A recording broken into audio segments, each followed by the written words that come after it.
Glomerulonephritis में जो पहली डिजीज़ हमें पढ़नी है वो है अक्यूट प्रोलिफरेटिव ग्लोमेरुलोनेफ्राइटिस, एपीजीएन बोलते हैं इसको, ठीक है। अब इसको अक्यूट क्यों बोला है? क्योंकि इसका जो ऑनसेट है वो सडन होता है, ठीक है, बहुत जल्दी हो जाता है, ठीक है, 10 to 20 डेज़ के अंदर अंदर हो जाता है, ठीक है।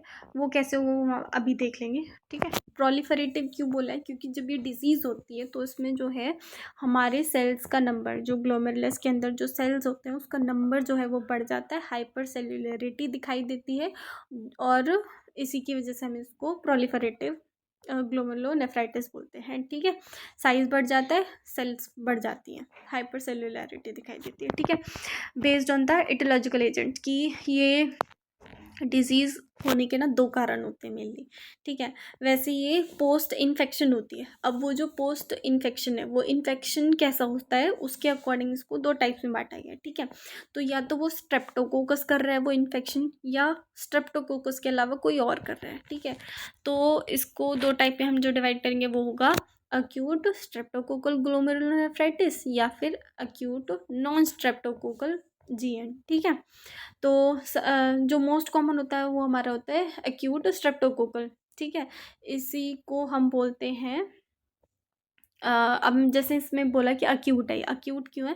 क्योंकि इसमें क्या है कि हमारा जैसे स्ट्रेप्टोकोकल इन्फेक्शन हमें हुआ, वो कैसे पता चलेगा कि हमें स्ट्रेप्टोकोकल इन्फेक्शन ही है? तो सोर थ्रोट या कोई भी स्किन इन्फेक्शन अगर हमको हो रहा है तो उसमें मेनली जो होता है हमारा स्ट्रेप्टोकोकल इन्फेक्शन ही रिस्पॉन्सिबल होता है, ठीक है। अब जैसे ही वो इन्फेक्शन हुआ, अगर उसके 10-20 दिन के अंदर अंदर हमको सिम्टम्स आने लग जाते हैं कि किडनी में कुछ दिक्कत है, वो सिम्टम्स क्या क्या होता है वो हमने पिछली वीडियो में देखे थे, या तो नेफ्राइटिक हो सकते हैं, नेफ्रोटिक होते हैं। तो अगर वो सिम्टम्स आने लग जाते हैं तो हमें समझ जाना चाहिए कि हमें एक्यूट स्ट्रेप्टोकोकल ग्लोमेरुलोनेफ्राइटिस होता है, ठीक है। और नॉन स्ट्रेप्टोकोकल में क्या कि स्ट्रेप्टोकोकस के अलावा कोई और भी कोई और इन्फेक्शन जो है रिस्पॉन्सिबल होता है। एग्जाम्पल क्या है? स्टेफाइलोकोकस, न्यूमोकोकाई, मेनिंजोकोकाई, ये वायरसेस, पैरासाइट्स कुछ भी हो सकता है, ठीक है। अब इसकी पैथोजेनेसिस क्या है कि देखो, हमें सोर थ्रोट हुआ या कोई स्किन इन्फेक्शन हुआ, इसकी वजह से क्या है कि हमारे स्ट्रेप्टोकोकस बैक्टीरिया प्रेजेंट है, ये हम समझ गए, ठीक है।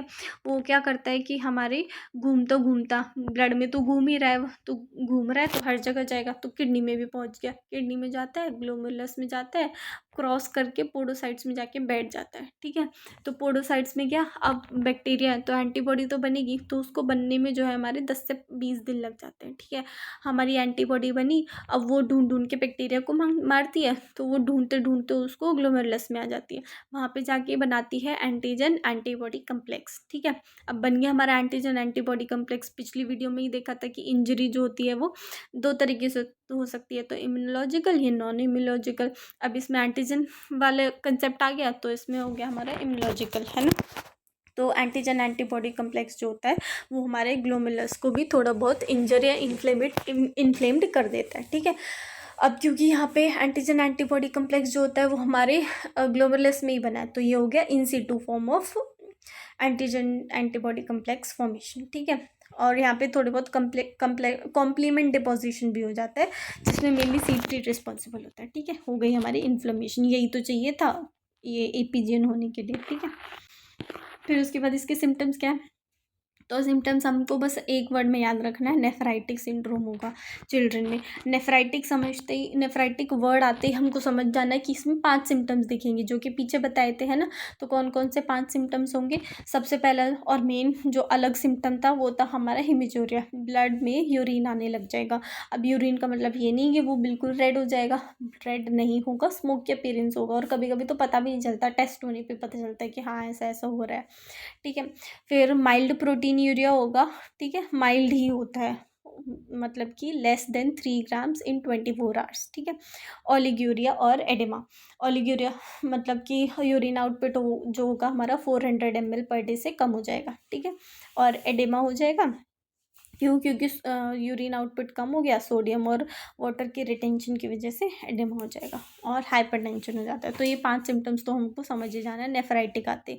अब बड़ों में क्या है कि बड़ों में भी हाइपरटेंशन है, एडेमा है, और क्या है हमारा जो यूरिया या फिर नाइट्रोजन कंपाउंड जो हमारी किडनी से एक्सक्रीट आउट हो जाने चाहिए थे ब्लड के ब्लड में से वो ना होकर इसका जो लेवल है वो ब्लड में राइज कर जाता है, ठीक है। तो इसको बोलते हैं मेसोटेमिया, ठीक है। अब इसके ये तो हो गए हमारे क्लिनिकल फीचर्स। मॉर्फोलॉजिकल फीचर्स की मतलब अगर हम क्योंकि इन्फ्लेमेशन हो चुकी है, मतलब हमें एपीजीएन हो चुका है, तो अब हमारी किडनी कैसी दिखेगी एपीजीएन के बाद? तो किडनी जो होगी, अब मैंने बताया एपीजीएन, तो पी का मतलब क्या है? प्रोलिफरेटिव, प्रोलिफरेट कर रहा है, तो किडनी का साइज क्या होगा हमारा? एनलार्ज करेगा। वेट भी बढ़ेगा, बढ़ेगा कितना? डबल भी हो जाता है, 1.5 टाइम्स भी हो जाता है, ठीक है। और शो करता है पेटाइचियल हैमरेज। पेटाइचियल हैमरेज का मतलब क्या होता है कि इसमें red spots dot dot dot dot dot पूरी उस पर दिखने लग जाता है, और इसी अपीयरेंस की वजह से उसको क्या बोलते हैं हम?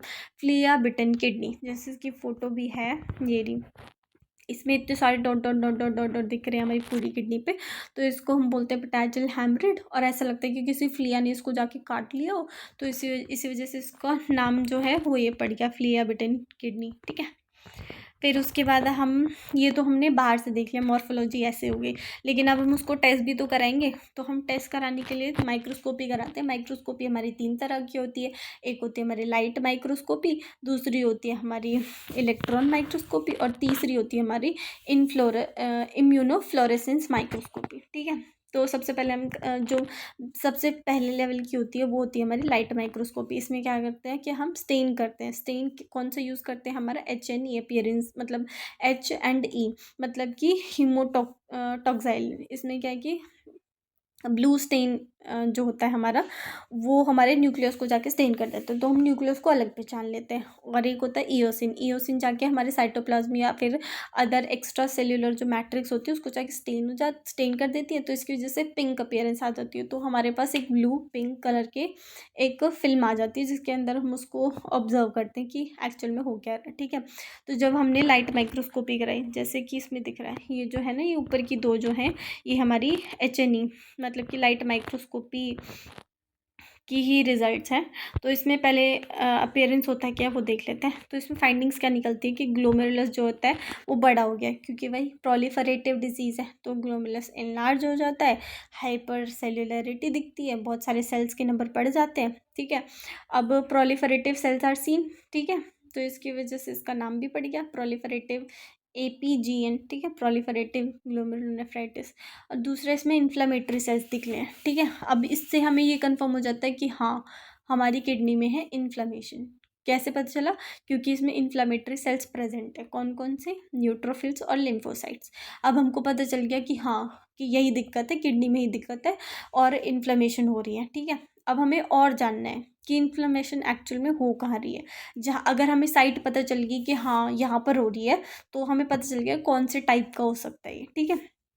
तो हमें लोकेशन देखनी है। अब लोकेशन पिछली वीडियो में 4 बताई थी कि 4 जगह पे इंजरी हो सकती है, तो उस लोकेशन को चेक करने के लिए हम जो टेस्ट करते हैं वो होती है हमारी इलेक्ट्रॉन माइक्रोस्कोपी, ठीक है। इसमें लोकेशन ऑफ द इन्फ्लेमेशन पता चल जाती है हमको, ठीक है। तो जब हमने लोकेशन देखने के लिए EM कराया, इलेक्ट्रॉन माइक्रोस्कोपी कराया, तो उसमें क्या पता चलता है हमको?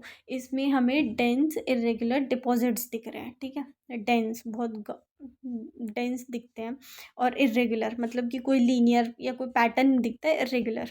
और इसी की वजह से हम इसकी जो शेप है, शेप को हम लंपी बम्पी बोलते हैं, कि हमारी जो किडनी है वो लंपी बम्पी सी हो गई है, क्योंकि इर्रेगुलर लम्प्स इसमें पाए जाते हैं, ठीक है।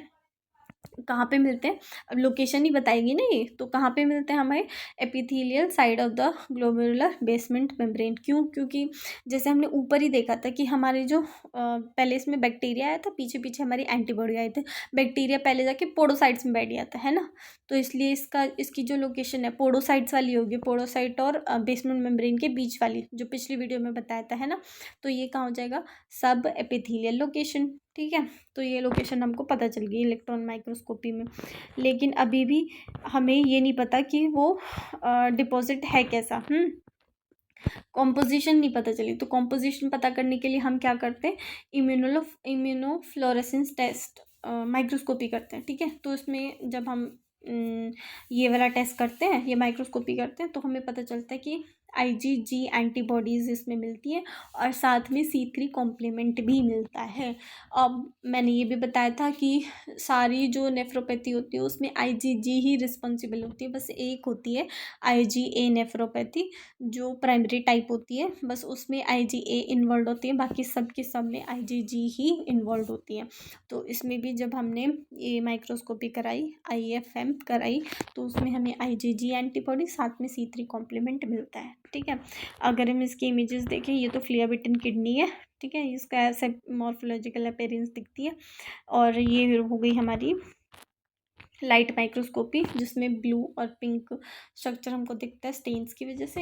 अब इसमें हाइपर सेल्यूलर ग्लोमेरुलस दिख रहा है, बहुत सारे सेल्स दिख जाते हैं, पॉलीमॉर्फोन्यूक्लियर सेल्स भी दिख रहे हैं। ठीक है, एक्यूट इन्फ्लेमेटरी सेल्स है ना, इनसे हमें पता चलता है कि हाँ इन्फ्लेमेशन है।